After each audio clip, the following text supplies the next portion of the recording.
I've seen a lot of change, been through a lot of pain. Some things are not the same as they were a year ago. Sziasztok!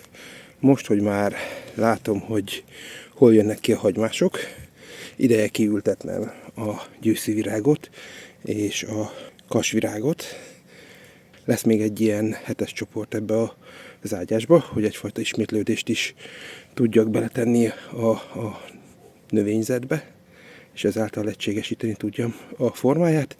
De most, mivel, mint mondtam, látni a tulipánokat, meg az egyéb hagymásokat, gyorsan el is ültetem. Már módosítanom is kellett az ültetési tervet. Látjátok, milyen vastagon van itt múcs.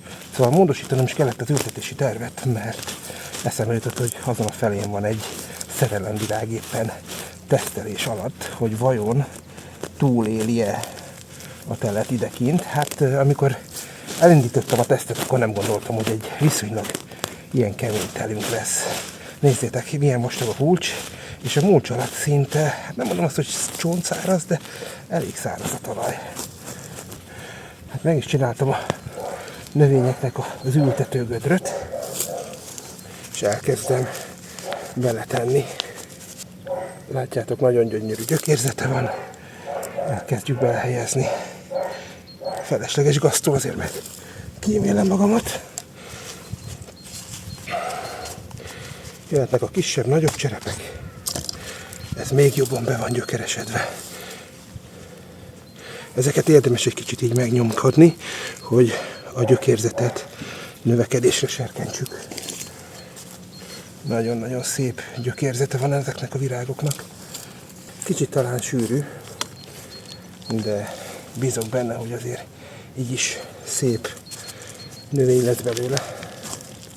Annyit tudni kell, hogy ezek a növények, mivel már kaptak mínuszfokokat is, nagyon nem féltem, hogy itt most februárban nekiállnak és elfogynának, ami inkább félek, hogy az üvegházba elkezdenének virágozni.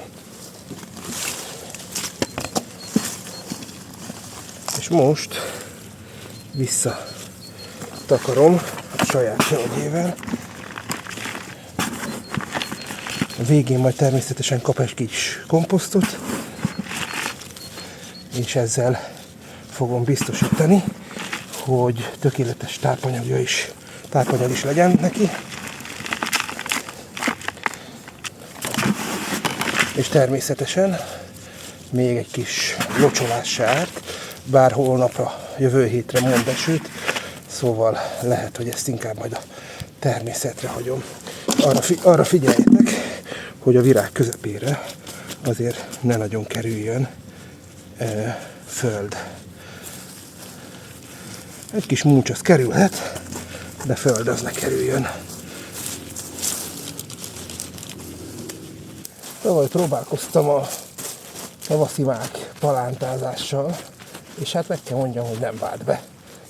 Nem sikerült a palántázás úgy, ahogy szerettem volna. Persze volt termés, de annyira nem az igazi. Ezért inkább most megpróbálkozok itt a virágágyásba a helyrevetéssel. Először arra gondoltam, hogy csak így elszórom a magot, de aztán úgy gondoltam, hogy azért valami rendszert rakjunk bele. Majd későbbiekben természetesen majd egyelni fogom. Nem csinálok neki nagyon sok mindent, annyit, hogy egy kicsit föllazítottam, láttátok, kézzel a földet, visszatemetem, és bízok benne, hogy ezen a területen gyönyörűen ki fog fejlődni a mák.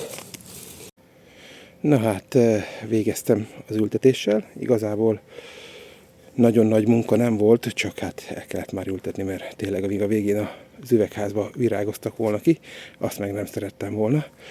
De ha már kijöttem a virágágyásba, ott már nekiálltam, és be is fejeztem a bugás hortenziának a metszését. Nem tudom, mennyire látszódik. Itt meg majd folytatom, és szép lassan rendbe is teszem ezt az ágyást, és felkészítem a tavaszra. Mindenkinek jó kertészkedést, jó egészséget, sziasztok!